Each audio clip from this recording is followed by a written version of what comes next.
All right, everybody, let's dive right in. Today, we are tackling something that I know freaks a lot of people out, job interviews. Oh, yeah.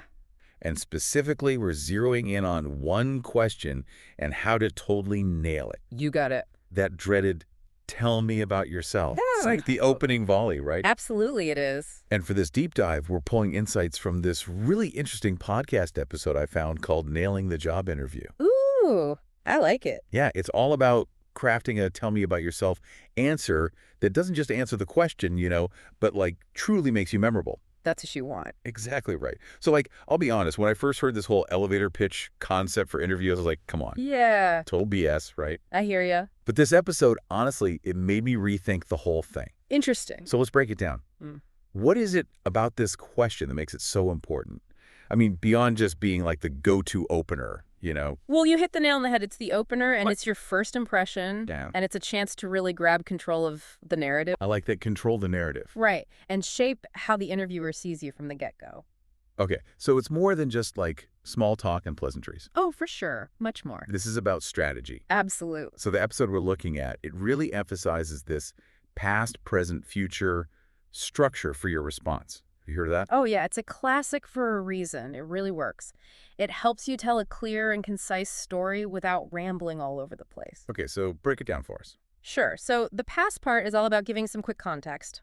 You touch on your background, but the key is to highlight the skills and experiences that are directly relevant to the job you're interviewing for.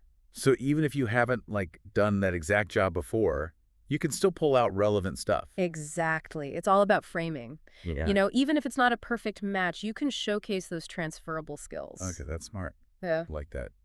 Then what about present? So this is where you really get to shine. This is where you talk about what you're doing now and, more importantly, what you've achieved. Remember, interviewers want evidence, not just claims.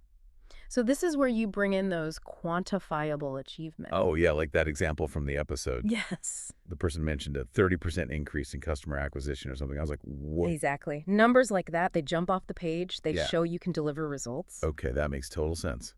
Now, the future part, I always struggle with this one. Like, it feels so cheesy to be all like, I'm so excited about this opportunity, blah, blah, blah, I know what you mean. But the key here is to make it genuine. Okay, how? Think about it this way. It's about connecting your personal goals with the company's goals. What excites you about this specific role? How does it fit into your long-term career aspirations? When you can articulate that with real enthusiasm, it's contagious. Contagious enthusiasm. I like that. The episode also talked about some major pitfalls to avoid, right? Like things that can totally tank your response. Yeah, for sure. Like oversharing or rambling on and on and on. Oh, yeah, that's a big one. I once told an interviewer about my cat's surgery. You did not. I did, and I did not get the job. You're probably for the best.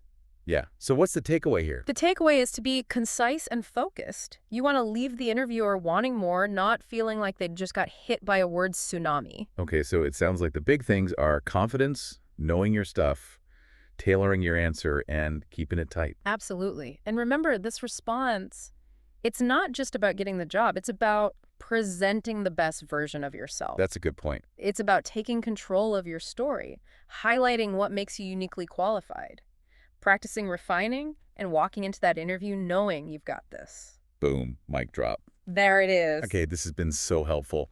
But for those of you listening, I want to leave you with something to think about. Think about those moments in your career where you felt truly proud. Those are the stories you want to weave into your response. Love it. It's not just about checking boxes or reciting a script. No way. It's about making a genuine connection and leaving a lasting impression. Couldn't have said it better myself. So go out there, rock those interviews, and remember you've got this. You got this. Yeah.